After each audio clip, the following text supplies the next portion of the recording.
देखी तो मेरी एक शिकायत है और मैं चाहूंगा कि इसमें सुधार कीजिए। आपने बार बार उसमें माननीय मुख्यमंत्री और माननीय प्रधानमंत्री कहा है। मैं आपके परिवार का सदस्य हूं, न मैं यहाँ प्रधानमंत्री हूं न मुख्यमंत्री हूं।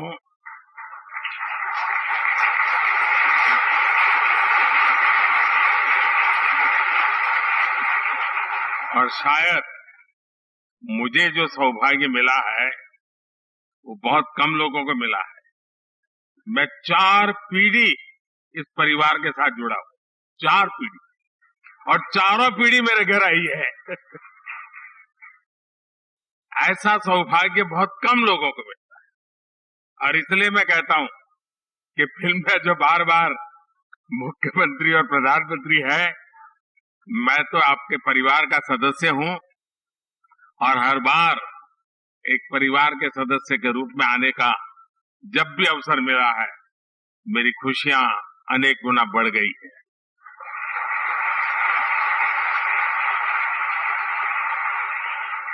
कोई समुदाय, कोई समाज या संगठन, उसकी पहचान इस बात से होती है वो समय के अनुसार अपनी प्रासंगिकता को कितना कायम रखता है।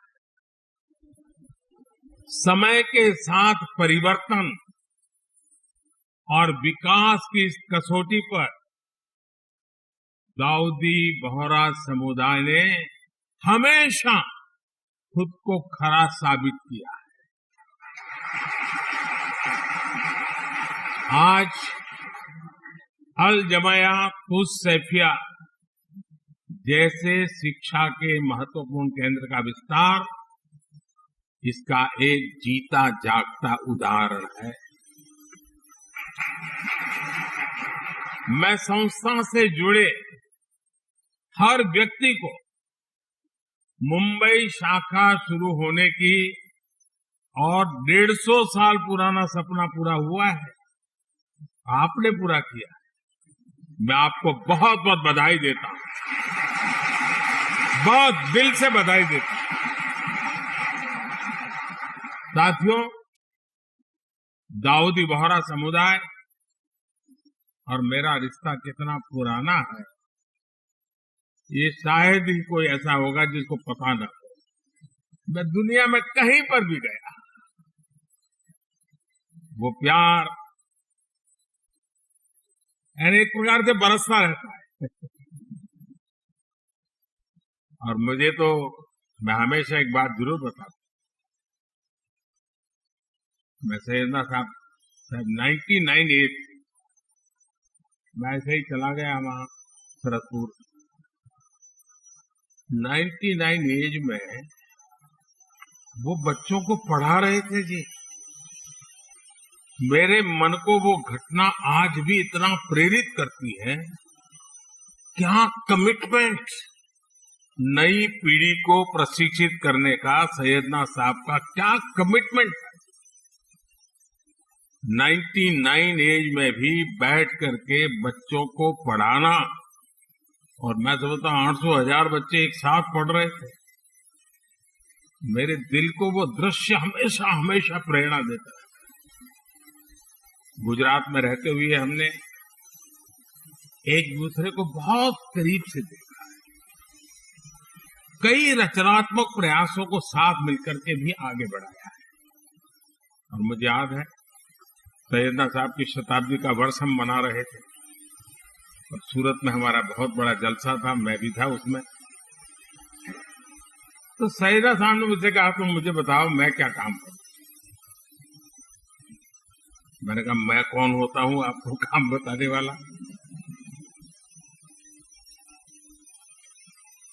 लेकिन उनका बड़ा आग्रह था, तो मैंने कहा, देखिए गुजरात को हमेशा पानी का संकट रहता है, आप उसमें कुछ जरूर। और मैं आज भी कहता हूं, उस एक बात को आज इतने साल हो गए, पानी के रक्षा के काम में आज भी बोहरा समाज के लोग जी जान से लगे हुए, जी जान से लगे। ये मेरा सौभाग्य है। और इसलिए मैं कहता हूं, कुपोषण के खिलाफ लड़ाई से लेकर जल संरक्षण के अभियान तक समाज और सरकार कैसे एक दूसरे की ताकत बन सकते हैं, हमने साथ मिलकर के वो किया है और मैं इसका गौरव अनुभव करता हूं। और विशेषकर हिज होलीनेस सैयदना मोहम्मद बुरहानुद्दीन साहब, उनके साथ जब भी मुझे चर्चा करने का अवसर मिला, उनकी सक्रियता, उनका सहयोग मेरे लिए भी एक प्रकार से मार्गदर्शक रहा है। मुझे एक बहुत बड़ी ऊर्जा मिलती थी। और जब मैं गुजरात से दिल्ली गया,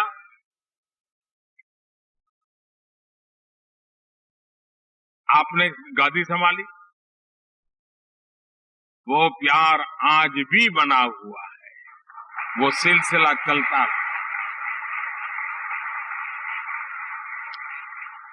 इंदौर के कार्यक्रम में his holiness doctor Syedna Mufaddal Saifuddin साहब और आप सब ने अपना जो स्नेह मुझे दिया था, मेरे लिए बहुत अनमोल है।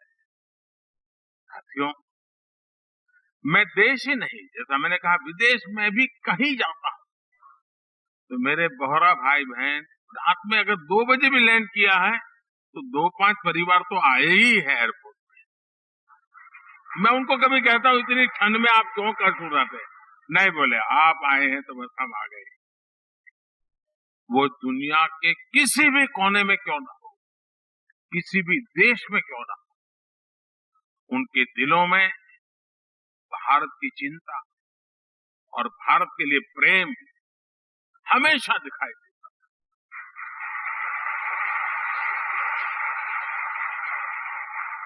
आप सभी की ये भावनाएं, आपका ये प्यार मुझे बार बार आप तक खींच लाता है। साथियों, कुछ प्रयास और कुछ सफलताएं ऐसी होती हैं जिनके पीछे कई दशकों के सपने लगे होते हैं। मुझे बात पता है कि मुंबई शाखा के रूप में अल जमिया उस सैफिया का जो विचार हो रहा है, इसका सपना दशकों पहले हिज होलीनेस सैयदना अब्दुल कादिर नईमुद्दीन साहब ने देखा था। उस समय देश गुलामी के दौर में था। शिक्षा के क्षेत्र में इतना बड़ा सपना अपने आप में एक बहुत बड़ी बात थी। लेकिन जो सपने सही सोच से देखे जाते हैं, वो पूरे होकर के रहते हैं। आज देश जब अपनी आजादी के अमृतकाल की यात्रा शुरू कर रहा है, तो शिक्षा के क्षेत्र में बोहरा समाज के इस योगदान की अहमियत और भी बढ़ जाती है। और जब आजादी के 75 साल की याद करता हूं तो मैं एक बात का जिक्र जरूर करूंगा, और मेरा तो आप सबसे आग्रह है कि जब भी आप सूरत जाएं या मुंबई आए, एक बार दांडी जरूर हो आइए। दांडी यात्रा महात्मा गांधी जी की आजादी का एक टर्निंग पॉइंट था। लेकिन मेरे लिए सबसे बड़ी बात वो है कि दांडी यात्रा में, दांडी में नमक सत्याग्रह के पहले गांधी जी आपके घर में रुके थे, दांडी में।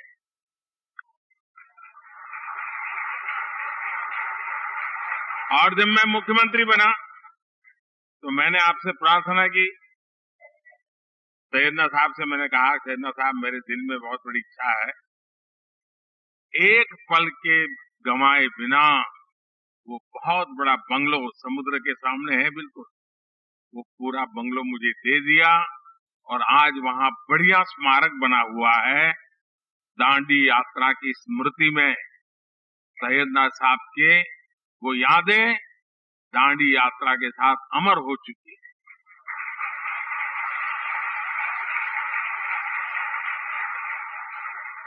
आज देश नई राष्ट्रीय शिक्षा नीति जैसे सुधारों के साथ, यहाँ बहुत सारे पुराने और आज वर्तमान वाइस चांसलर्स बैठे हैं, मेरे सारे साथी रहे हैं, अमृत काल में जिन संकल्पों को हम आगे बढ़ा रहे हैं, महिलाओं को, बेटियों को आधुनिक शिक्षा के नए अवसर मिल रहे हैं।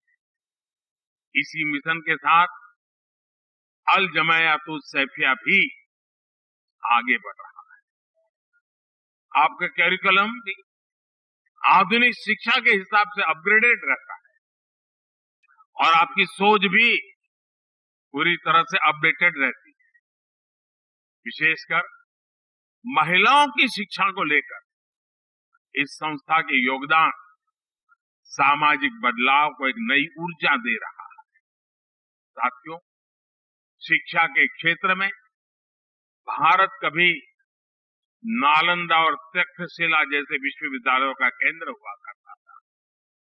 पूरी दुनिया से लोग यहाँ पढ़ने और सीखने आते थे। अगर हमें भारत के वैभव को वापस लाना है, तो हमें शिक्षा के उस गौरव को भी वापस लाना होगा। इसलिए आज भारतीय कलेवर में ढली आधुनिक शिक्षा व्यवस्था ये देश की प्राथमिकता है।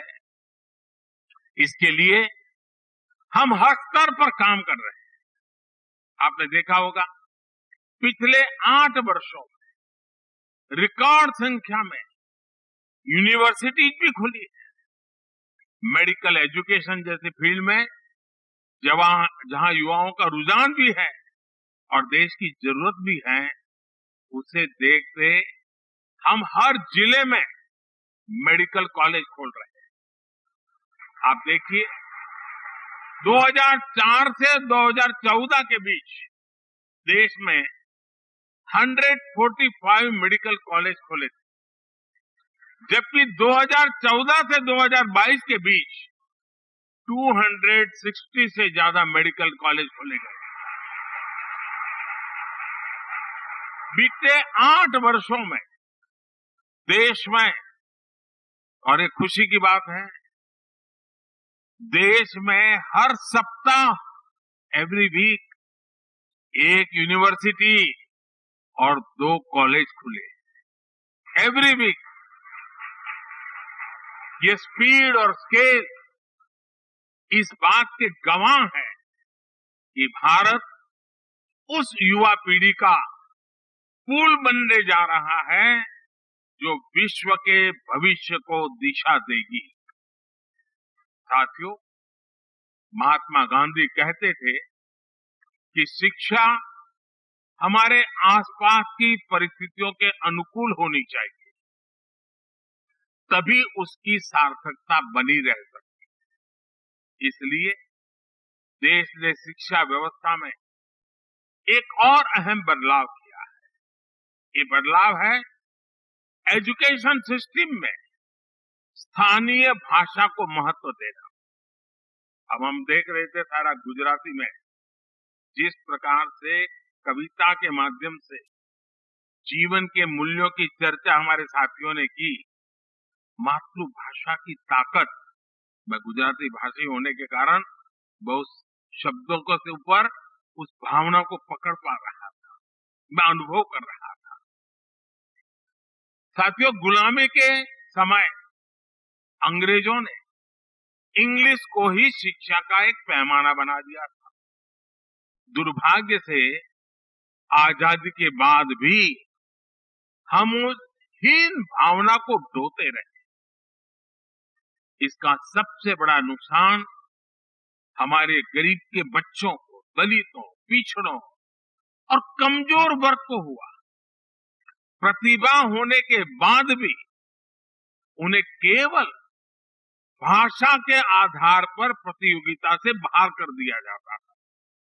लेकिन अब मेडिकल और इंजीनियरिंग जैसी पढ़ाई भी स्थानीय भाषा में की जा सकेगी। इसी तरह भारतीय जरूरतों के हिसाब से देश ने और भी कई बदलाव किए हैं। पिछले कुछ वर्षों में हमने पेटेंट इकोसिस्टम पर काम किया और पेटेंट फाइल करने को आसान बनाया। आज आईआईटी, आईआईएससी जैसे संस्थानों में पहले से कई ज्यादा संख्या में पेटेंट फाइल हो रहे हैं। आज शिक्षा के क्षेत्र में बड़े पैमाने पर टेक्नोलॉजी का इस्तेमाल हो रहा है, इसलिए स्कूलों में लर्निंग टूल का उपयोग होने लगा है। अब युवाओं को किताबी ज्ञान के साथ ही स्किल, टेक्नोलॉजी और इनोवेशन के लिए तैयार किया जा रहा है।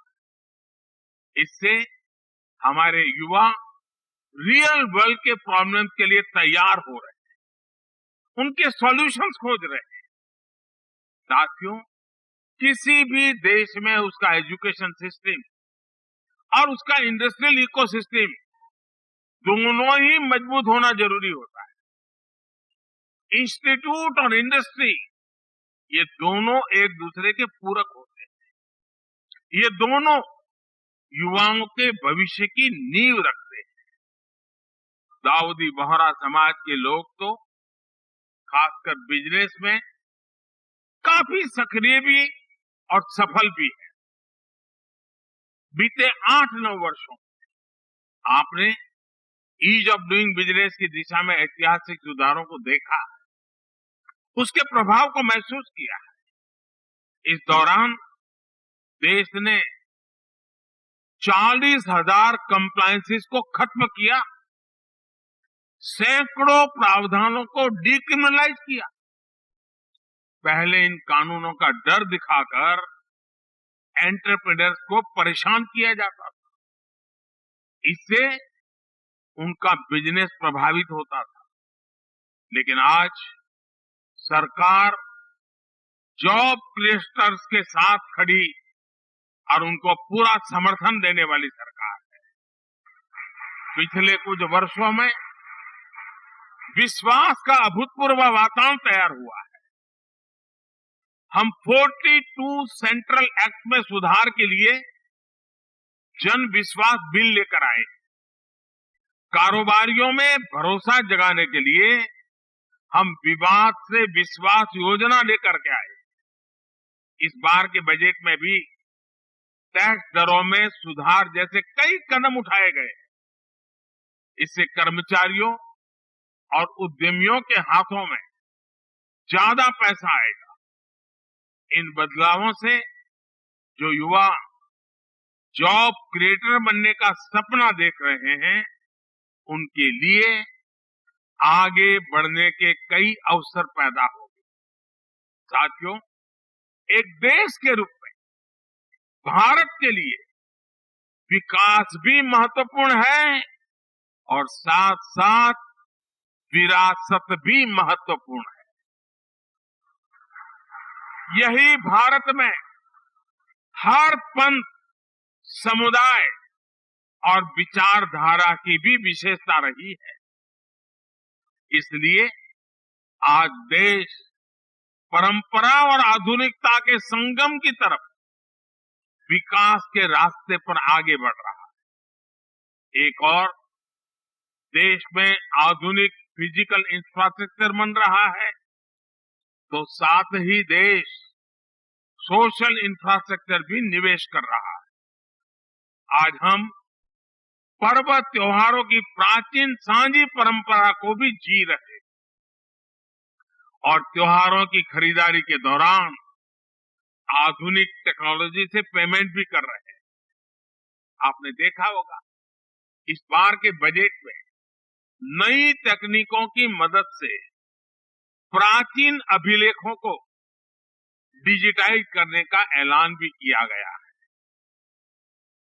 और मैं अभी हमारे जो पुरानी सदियों पुराने जो पुराण है हस्तलिखित, वो देख रहा था, तो मैंने आग्रह किया कि भारत सरकार की एक बहुत बड़ी योजना है, हमारे सारे ये चीजें डिजिटलाइज हो जानी चाहिए, आने वाली पीढ़ियों को काम आए।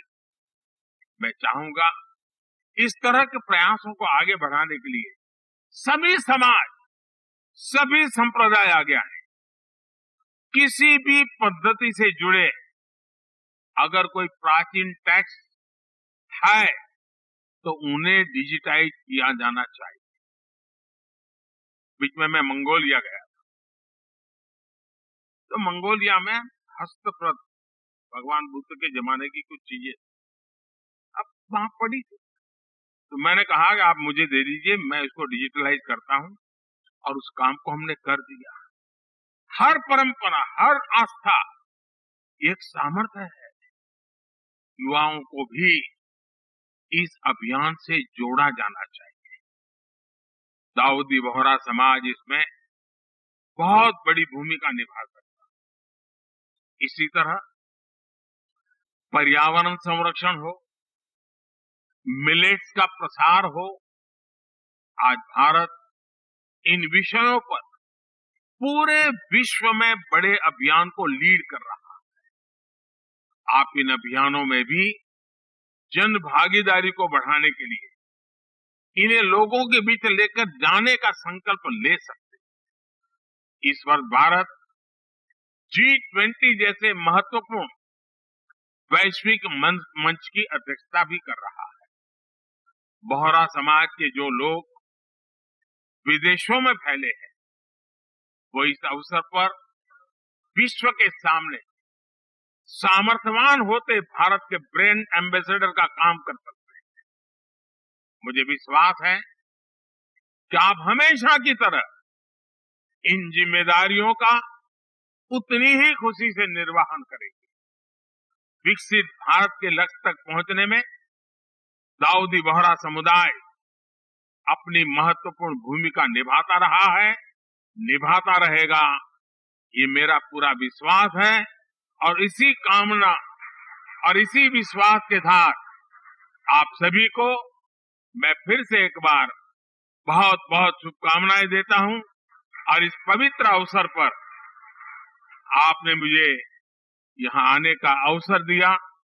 सैयदना साहब का विशेष प्यार रहा है। पार्लियामेंट चल रही थी, फिर भी मेरे लिए यहां आना उतना ही महत्वपूर्ण था, और इसलिए मुझे आज आकर के आप सबके आशीर्वाद लेने का सौभाग्य मिला। मैं फिर एक बार आप सबका हृदय से बहुत बहुत धन्यवाद करता हूं। बहुत बहुत धन्यवाद।